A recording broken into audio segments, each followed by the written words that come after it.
On April 16, 2024, it rained in Dubai. Not drizzled, rained.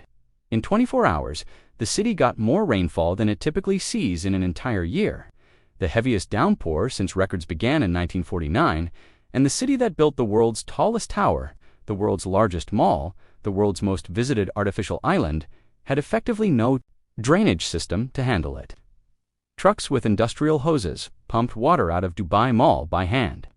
Burj Khalifa Square turned into a lake. The world's busiest international airport was paralyzed. 4 people died. 2 months later, Sheikh Mohammed approved the Tasreef project and $30 billion United Arab Emirates dirhams $8.16 billion drainage overhaul due to finish in 2033. A city that put up its first skyscraper in 1999 is still building its drains in 2033. That single fact might be the most honest summary of Dubai's paradise anyone will ever accidentally produce, and it connects everything else: the landmarks, the debt, the safety premium, the maintenance bills. To understand why the drains came last, you have to understand why everything else came first. In the early 2000s, Dubai faced the problem every oil-dependent economy eventually faces. The oil wasn't running out immediately, but the trajectory was clear enough. Sheikh Mohammed bin Rashid Al Maktoum needed a second act, and he chose confidence itself as the product. Build things so extraordinary, the world reorients around Dubai. So capital flows not because of oil, but because of the feeling that this is where the future is happening. Oil is under 1% of Dubai's GDP today. What replaced it? Trade, tourism, finance, real estate. All shares one trait oil never had. It requires the world to keep believing. Oil comes out of the ground regardless of anyone's opinion. Confidence needs constant maintenance. And the first things Dubai built ahead of drainage. Ahead of the infrastructure that should logically come first were the images: Burj Al, Arab Palm Jumeirah, Burj Khalifa, the world islands, extraordinary, genuinely. Built in exactly the right order to generate global attention and exactly the wrong order to sustain a city. Picture the Burj Al Arab on a quiet morning in 2026, still there, still 321 meters of sail-shaped statement on its own artificial island. But the doors are closed. For the first time in 27 years, it's gone dark for an 8. Renovation led by French architect Tristan Auer, reopening estimated mid-2027. What the announcement doesn't fully spell out is what 27 years in a Gulf coastal environment does to a building. Summer in the Persian Gulf creates what engineers call a saline steam chamber. Water past 35 degrees Celsius. Air past 45 degrees Celsius. Humidity, driving, salt into every surface. Chloride ions seep through concretes, microscopic pores, reach the steel reinforcement, and trigger corrosion. The resulting rust expands and cracks the concrete from within. Gulf coastal environments corrode structural steel up to 3 times faster than equivalent inland sites. Add to that, in February 2026, debris from an intercepted drone during regional conflict caught the hotel's exterior on fire. The official renovation notice never confirmed or denied any link to that fire. What's certain is that the hotel that defined Dubai's global image is closed for a year and a half, right when Dubai's tourism economy needs it most. The salt always gets in eventually. Then there's Palm Jumeirah, $12 billion, 94 million cubic meters of dredged sand shaped into a palm visible from space and currently fighting 5 quiet battles the brochures never mentioned.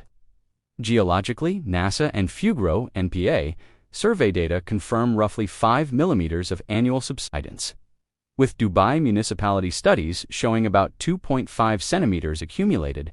So far, the calcareous sand used in construction keeps compressing under load. Chemically, that same saline steam chamber corrodes every reinforced concrete structure on the island simultaneously. Maintenance on a waterfront villa there runs about 40% higher than mainland equivalents. Along the coast, the breakwater protecting the island also killed natural tidal exchange, so water between the fronds stagnates and grows algae in summer heat. Engineers have had to cut gaps in the seawall and keep skimmer boats on permanent standby, while 10,000 to 15,000 cubic meters of sand get pumped back onto the beaches every year just to hold the shape.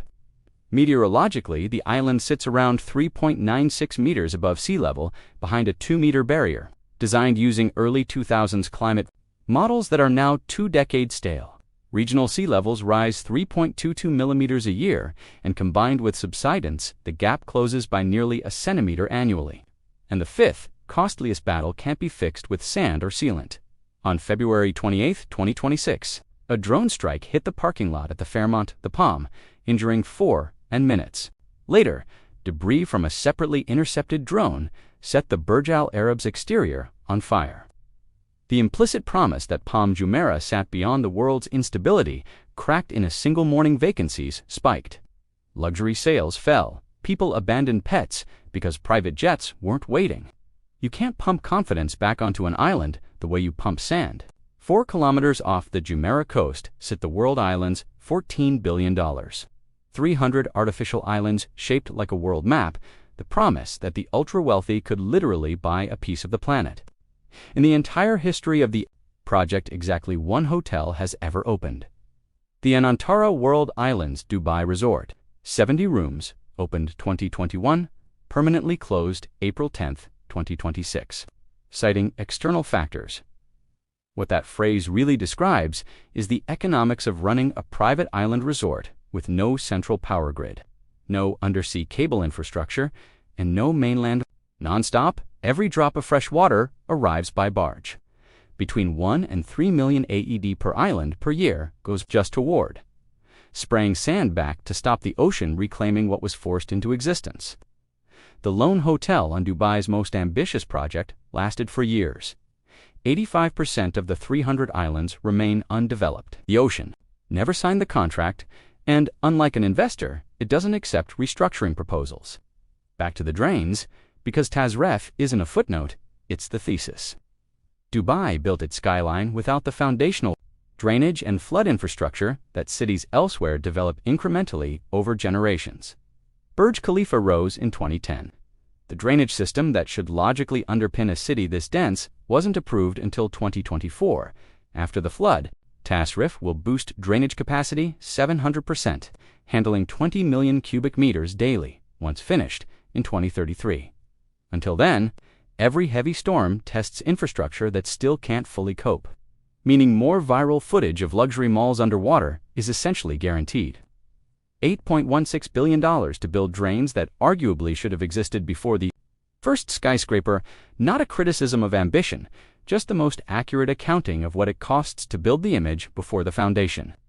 On February 28, 2026, Dubai's safety premium, the expensive, carefully maintained promise that this city SAT, outside the world's instability, was tested publicly. The Fairmont drone strike, the Burj Al Arab fire, UAE airspace, closures, Emirates telling passengers not to come to the airport. Hotel occupancy collapsed from 80.7% to 22.8% within weeks.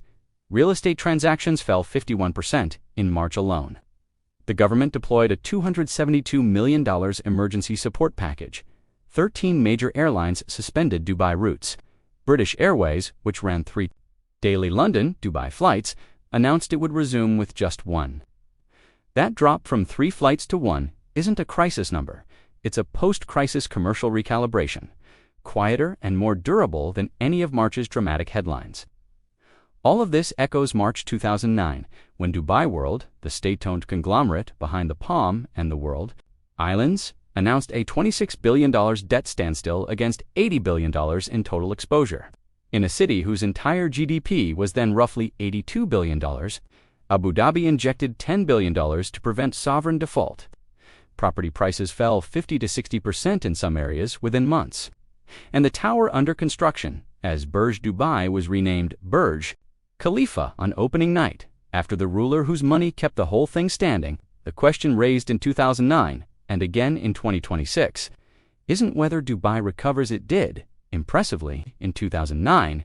It's whether the underlying model, the announcement economy, the confidence dependency, has actually changed or just been rebuilt on the same foundation. To be precise, Dubai's landmarks aren't dying. Burj Khalifa will stand for decades. Palm Jumeirah still generates the Gulf's priciest real estate transactions. A villa there sold for $161 million. The Burj Al Arab will reopen. The drains will get built. The airlines will come back. But in 2005, the question was, what will Dubai build next? In 2026, it's what does it cost to maintain what's already built? And the honest answer, in the numbers above, isn't the story of a dying city. It's a city discovering the real price of building a paradise as performance rather than foundation. Every performance, eventually, faces the same question. What does it cost to keep the lights on? And who pays when that cost outruns what the audience is willing to spend? Which of Dubai's landmarks do you think will still be standing in its original form by 2050? Let me know below.